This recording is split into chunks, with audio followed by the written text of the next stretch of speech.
Now we're going to jump into the presentation about changing your mindset. So some of you on this call might be at the stage where you're thinking about selling. Maybe you're 5 years away, 10 years away. Hard to say, but the idea is changing your mindset. Our clients that grasp this, they do the best. And that means changing your home from a home to an asset. And what I mean is taking away the emotional distance of your home and changing the showing conditions to appeal to the resale market. So that we mean about taking away the pictures when the children were in kindergarten and first grade and third grade and elementary school, and then they're at the prom, and then they're driving, and then they're in college, all those pictures, because the buyers, we want them to focus on your home, not about on your stuff, okay? And the next point we talk about is the preparation. How far in advance should you prepare? Is it a week? Is it a month? Is it 6 months?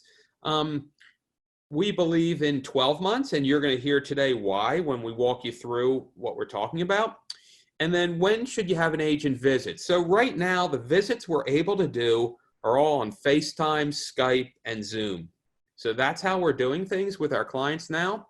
And again, we believe in preparing at least, you can call an agent a week ahead of time when you're ready to sell, but there's a lot of steps that have to be put into place so that when your home hits the market, it's fully energized and you get the benefit of all those steps. So we talk about how do you do all this stuff in advance? How do you get your home ready? How do you turn it from your house, from your home to a house? How do you do that? So one of the ways is you might need some work done to your house. Maybe you need it painted. Maybe the carpet needs to be changed. We talked about bringing the agent in well in advance of when you're ready to put it on the market. And we have this home concierge to help our clients. Anyone that's on this call today, you have access to our home concierge anytime you need it. It is a no-cost service we offer, and it's designed to match you with the right contractor, with handymen. We have electricians, we have home inspectors, landscapers, carpet people, deck people, whatever you need. And I'll explain to you later today is how they're vetted, how we know these people do a good job, and that you'll hear in one of the next screens. So I'm just going to pick one category, painters. We probably have, 20, maybe 30 painters in that category, and it depends on what you want. Do you need a painter that can paint your house quickly? Do you need a painter that can do an authentic restoration of your home? Do you need someone to do it inexpensively? So we have all different people in that category. You would just fill out on our website, we have a section for the concierge. You fill out a form, and the more information you tell us, it'll help us to properly match the vendor, the contractor with the client. So information's key. More you tell us, it will help match you up to the right person.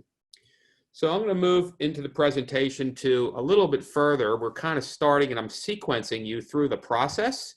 And now we're further along, and we're thinking, maybe we are going to be selling our home and we do want to sell it. One of the things we recommend is a pre-sale home inspection. This is probably the single most important step in the entire process. And the idea of this is that we do a home inspection before you sell the home. The old-fashioned way is you would sell your home and you would agree to a price and you would agree to terms, and then the buyer would come in and do a post-sale home inspection. And the home you thought you sold for $500,000 suddenly might be $475,000 when the buyer's home inspector finds 25 things or $20,000 worth of things that need to be done. So we believe you could save thousands of dollars. It helps you reduce stress. I think it's the most important in the entire process. When we originally talked about starting a year in advance or 6 months in advance, this is one of the reasons why we like to do this in advance. So the way it works is before you sell, you would get a home inspection done. And that home inspection is very similar to one you would do if you sold a home. They come in, look at your roof, they look at your electric, the plumbing, they're going to look at your grading, they're going to look at your appliances, they're looking at everything. And they're going to create a list of things that might be defects. And then, because remember we said you start well in advance, you have the opportunity of fixing things and getting estimates on your time frame. So if you wait to the end of the process and wait for the buyer to do it, and you've sold your house and you're under contract, you don't have time to get estimates, to get things done inexpensively, to strategize and figure out the best way. So by doing it this way, you eliminate all that stress, okay?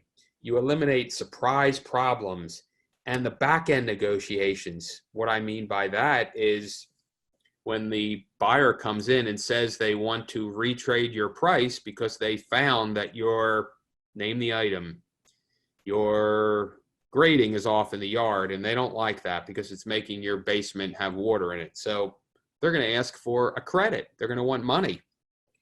The other huge benefit is it's a security blanket for the buyer. It helps increase their confidence level. And the most critical part of this process is right down here where I have my cursor, a little pointer on. It says contract language. By that, we mean we ask the buyer before they make the offer, we give them the pre-sale home inspection, and then we tell their agent that we want the agent to exclude the defects identified on the pre-sale home inspection report performed by ASHI Home Inspector Y. So the idea is we're taking off the table all the things we know about it. So let's assume that you get this pre-sale home inspection and the home inspector finds 25 things wrong. You might want to fix 10 of them, 5 of them. What we found is it's not a great idea to fix everything because it would not be credible to give a buyer an inspection report that was perfect. But this language is how we give the report. There's still remaining things on the inspection report, but we ask the buyer not to renegotiate those items. But if you find something new, that's okay.